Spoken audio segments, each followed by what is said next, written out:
Il trauma anche grande per i ragazzi che oltre a vedere la casa tutta su quadro, hanno appunto, notato la mancanza dei loro risparmi che avevano nei salvadanai, certamente, lasciati nelle loro camerette. Vetri infranti, stanze a soqquadro, l'intimità violata di una famiglia. Nicola Ranzato, ex assessora di Piazzola sul Brenta durante l'amministrazione di Enrico Zin, racconta l'amarezza dei suoi figli quando hanno visto che i ladri avevano rubato anche i loro salvadanai con i risparmi e le paghette.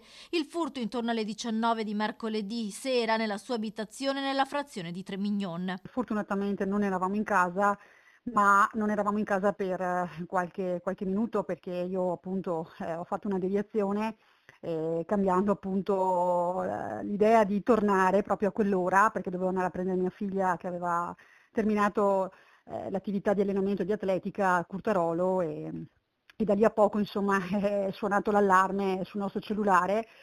E purtroppo abbiamo appreso poi da mio padre, che abita nella casa vicino, che erano appunto entrati i ladri.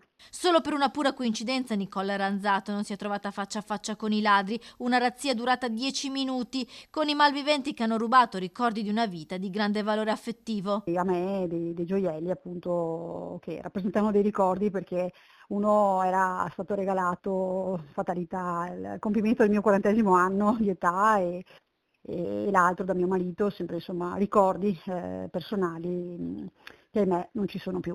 Purtroppo per la famiglia Ranzato non è la prima volta. Ad agosto il padre di Nicola era stato vittima di un furto dove gli avevano rubato i ricordi della moglie defunta. E mio padre purtroppo ha avuto la peggio perché, lui era in casa in realtà, perché stava passeggiando all'esterno della casa in giardino, e, anche lì in pochi minuti hanno fatto veramente un'irruzione pazzesca, perché la casa era veramente ancora più sottosopra rispetto alla nostra.